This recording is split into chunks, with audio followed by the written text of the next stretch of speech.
Okay, all right. So I've got too many slides, so some of these I'm going to go through pretty quickly. I'm going to go over some basics about microwave power beaming and try to apply them to space elevator. So in this slideshow was just kind of an executive summary. I did a white paper with source citation, and that will be available on the website at the link.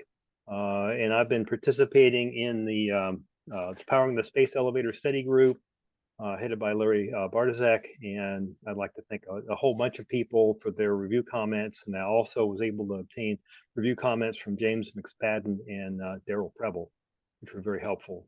So this is an older study NASA did many years ago, comparing microwave power transmission to optical power transmission. They found that the microwave would likely be a lot more energy efficient than the optical, at least at the technology that they had then. The point here is that I want to make is that the power transmission will be beamcast, not broadcast. Transmitter is focused on the receiver, so it's limited by diffraction, not the inverse square law. So if you do it right, very little power is lost in transmission. My study is a spreadsheet study, and I had a bunch of assumptions just as a baseline. I'm assuming a 20-ton loaded climber, that climbing power is limited to 4 megawatts. Climber speed is limited to 200 kilometers an hour. The climber trip from ground to geosynchronous is 36,000 kilometers. The climber is equipped with a microwave power receiver system, which converts microwave energy into direct current, and commonly described as a rectenna. I'm assuming a power conversion efficiency of 85%, and the rectenna mass comes out at 1 gram per watt or 1 ton per megawatt. The microwave transmitter will be focused at the rectenna, and I'll look at different transmitter locations. The beam power density will be limited to 230 watts per square meter in the ionosphere to avoid adverse effects on the ionosphere, 100 kilometers to 400 kilometers altitude. This is a picture of a kind of a baseline climber, 20-ton module.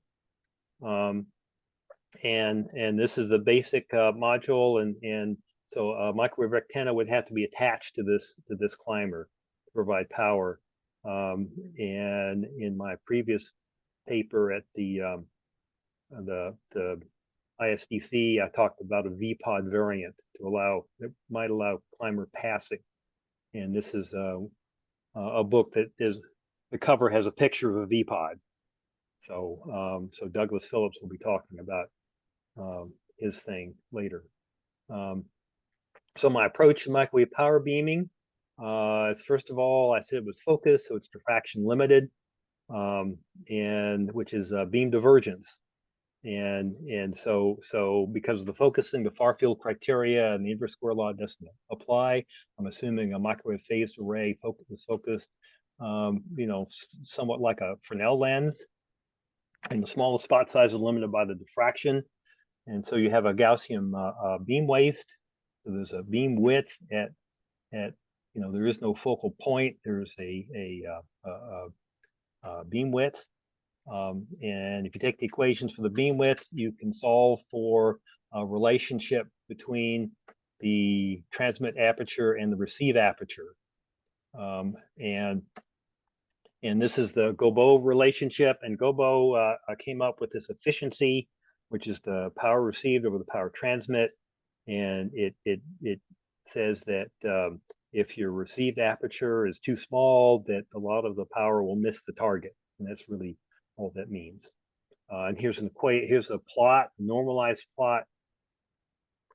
And it shows that the efficiency when both the transmit and receive apertures are large approaches efficiency of 1 is 100% capture. But the relationship has it's an approximation. It can provide a quick, straightforward approximation of beam collection efficiency per power beaming lengths. It addresses geometric factors only and thus neglects other inefficiencies of conversion or sources of loss in the transmission medium. So that's the basis of the spreadsheet just to kind of find a limit of what's possible. And so I did a calculation for microwave power beaming, assuming 100% efficiency, and looking at the limits of speed and power versus altitude. So at low altitudes, you start out power limited, and the power climber.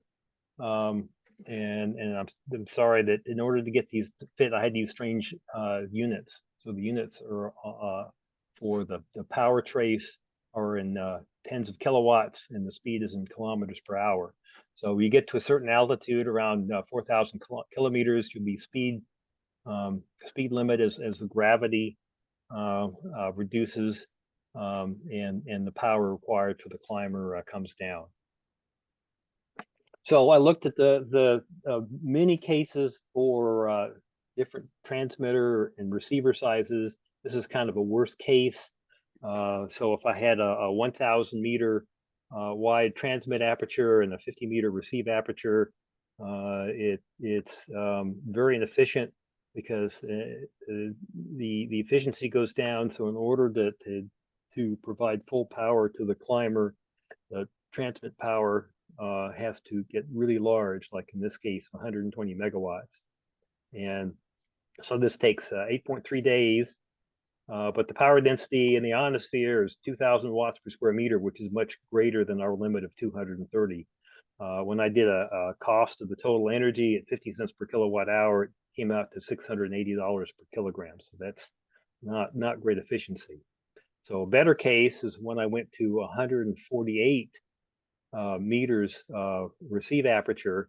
That keeps the power density in the ionosphere down to 230 watts per square meter. But the overall efficiency is still very poor, because because it's you have to transmit a lot more power than it's received, because a lot of it's missing the target. And this one comes out to $85 per kilogram. And the best case for a purely ground power is to go to a 2,000 meter diameter transmitter and 148 meters receiver, and that maintains the limit in the ionosphere. The total power comes down, so its total power is about 4.1 megawatts, and you're spending $29 a kilogram. So I looked at doing a space elevator, taking essentially the solar power satellite in geosynchronous orbit and using that to focus on a REC antenna attached to the climber. So this is the worst case, 1,000 meter diameter transmitter, 50 meter receiver, and it's like 3 gigawatts at the transmitter to provide 4 megawatts of power near the surface of the Earth. And total energy came out to about $7,000 a kilogram. So that didn't work out very well. The best case I found was to go to 10,000 meters diameter at GEO. So the peak power came down to 6 megawatts. The trip time is 8.3, and this is a 148 meter diameter at the climber. And that brought the efficiency down to $16 a kilogram. We just need a really, really large geosynchronous transmitter. I thought about doing a space elevator parasite. So you have a 2 kilometer transmitter, which meets the 230 watts per square meter limit, and that's focused at a 2 kilometer diameter rectangle on the ground, right? And so 650 megawatts total. And in the middle of this, you have this the 230 watts per square meter. But that would take the rectangle on the climber would have to be 150 meters, and it will be able to receive 4 megawatts at all altitudes. And this enables energy harvesting on a descending climber, since you have this large target, 2,000 meter diameter rectenna on the ground, right? If you can turn your 150 meter diameter rectenna into a transmitter, right? You can recover some of your 4 megawatts of regenerated energy from descent.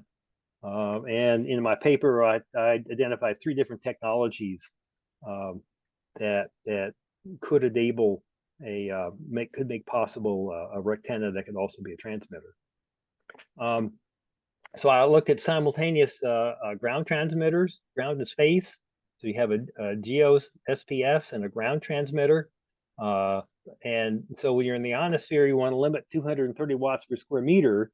But if the rectenna is bidirectional, that's 230 watts per square meter on both sides, and so you get a total of 460 watts per square meter. And so you need a rectenna diameter of 105 meters. And that's just between 100 kilometers and 400 kilometers, and you can do more outside of this. So this is a worst case 30-meter climber rectenna. So the GEO transmitter went to 10 kilometers, but the ground is only 100. But the GEO peak power is at 80 megawatts. The ground is at 5 megawatts. The trip time expands to about 11 days. But the speed in the ionosphere is really low, about 6 kilometers, which is why the trip went from 8 days to 11 days. But the energy efficiency is pretty good, 58 cents per kilowatt. I tried a better case where I went to a 50-meter rectenna on the climber. GEO comes down to 8 kilometers. The trip time is about 10 days, and the efficiency is about, so you're up to 17 kilometers per hour in the ionosphere and 56 cents per kilogram. And the case I like the best brings the geosynchronous transmitter down to 5 kilometers. Peak power is about 31 megawatts. And the ground is still at 100 with a 5 megawatt peak. Trip time is 70 days or 10 days, and the speed goes up to 70 kilometers kph, and the efficiency is 71 cents per kilogram. So I looked at a dual stage rectenna. So starting at a robust rectenna, fixed rectenna on the bottom of the climber, it's 30 meters in diameter, but then at 100 kilometers altitude, a flimsier rectenna is deployed, like an elevator or like an umbrella, and that brings the energy back up, so you can be at 430 watts per square meter. And so that gives you 70 kilometers an hour in the ionosphere. The trip time goes down to 9.5 days, and the energy is at 71 cents per kilogram. 2 minutes, Avery. Okay, so I want to talk about the space power grid. So that means a large constellation of solar power satellites at various orbits.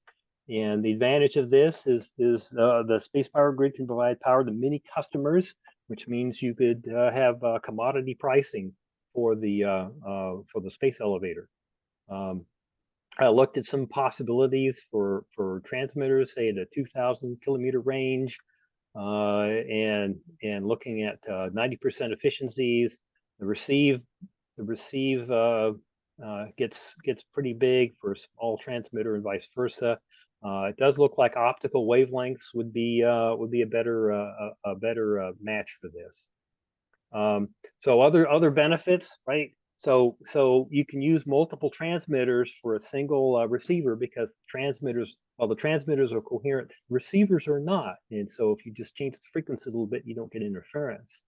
You could use, if you have optical power beaming, you can use the energy for orbital debris remediation.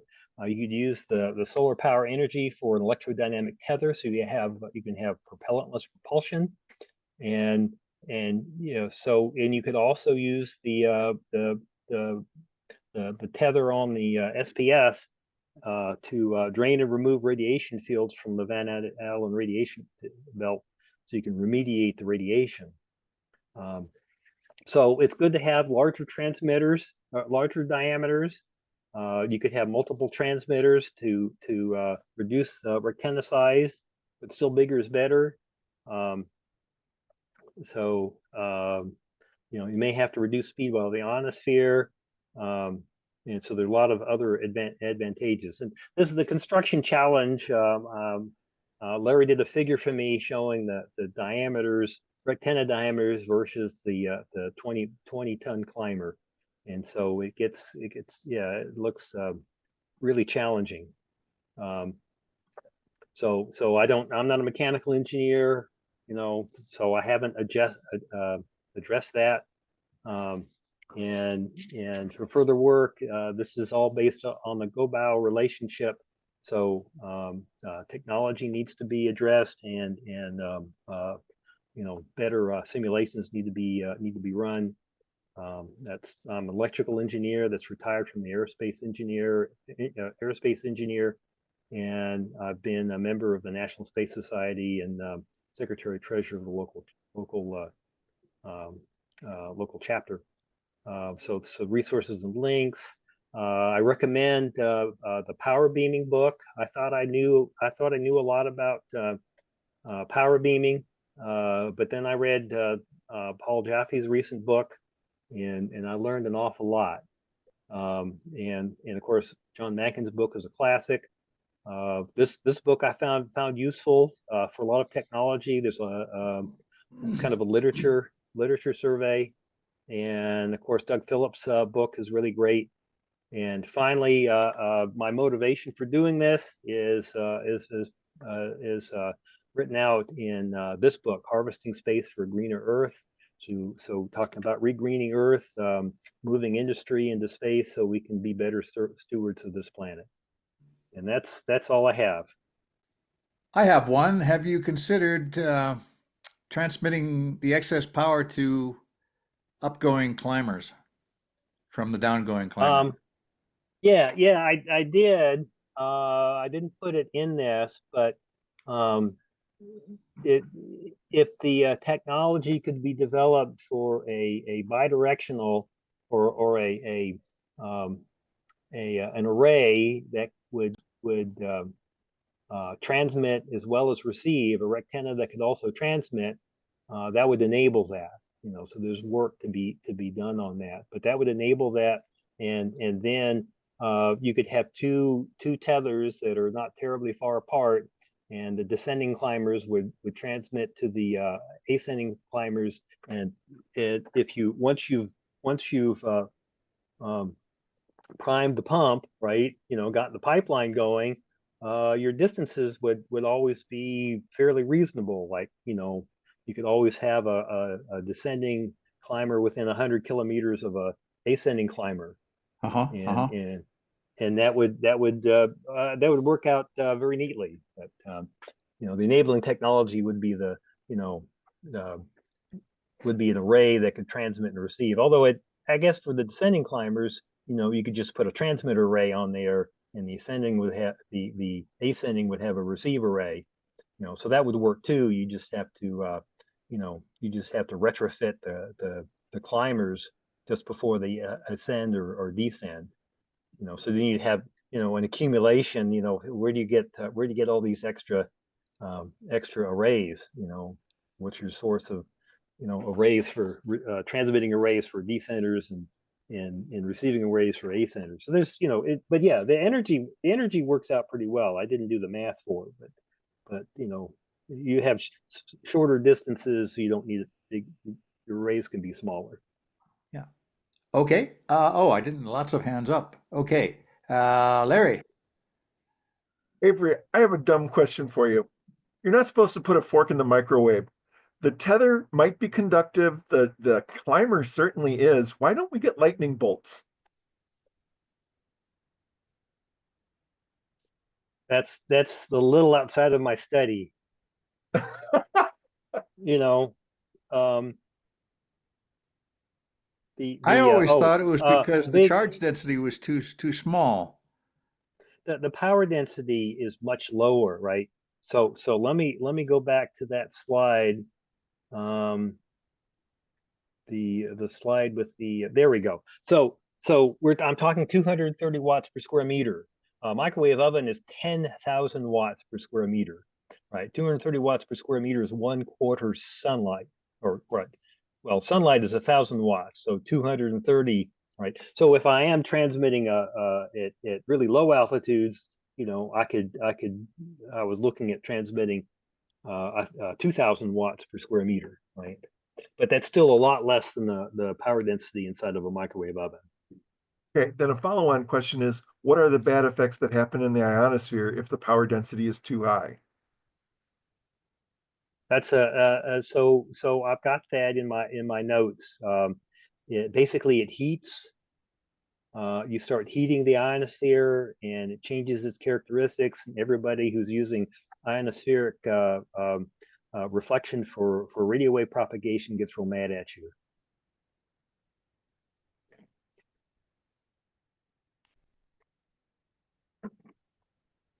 TJ? Question. But is the primary limiting factor for the distance and the efficiency of power transmission due to the loss of beam coherence? So this formula is only about the relative size of your receiver aperture versus the Gaussian beam width, right? You know, so for any transmitter, you know the focal length and the width and the distance and the wavelength, right? You can calculate the Gaussian beam width, right? And then you put some kind of a receiving aperture, right, like a solar panel or a rectanna, right? And if it's smaller than the beam width, then a lot of the energy misses the target. That's all that does. This calculates how much energy is going to miss the target. And if the receive aperture is bigger than the beam width, right, the Gaussian beam waste, right, then you get 100%, and it stops in 100%. The equation stops. You can't do more, right? If your Gaussian beam width was 10 meters and you put in a 100-meter array, you get 100%, but then it's a lot bigger than it needs to be. Gotcha. So is there an opportunity to have like potential like lenses to sort of adjust the Gaussian beam width over the course of the Yes. spatial event? Yes. So that's what I'm talking about. A microwave phased array would be focused like a Fresnel lens. So the phase, the element phases would be adjusted. You know, and normally a phased array is used to direct the beam in the far field. That is for directional control. And I'm saying is that in the near field, you not only use the phased array for directional control, you use it for near field focusing as well. Gotcha. Thank you. Steven? Hey, Avery, how do you see a lot of this stuff scaling? Like if you had to boost it up in the gig or terawatt range, you know, how do you see this coming about being? Yeah, lambda is wavelength is is a an independent variable, right? So these equations work whether you're microwaves or ultraviolet, right? And I looked at that a comparison chart. This is a comparison chart for a 2,000 kilometer range, right? For 10 gigahertz versus a 1 micron transmitter. So this is a microwave phased array versus a high energy laser, and and it just running, and I solved it for 90% efficiency, right? So the receiver beam is 90% of the beam waste, and just a variety of different combinations of transmit and receive, right? So yeah, so the beaming efficiency, the power link looks very good at the shorter wavelengths. And the reason to consider the microwave wavelengths is that the conversion, the DC to RF and RF to DC, is much much better than the DC to light and light to DC conversion.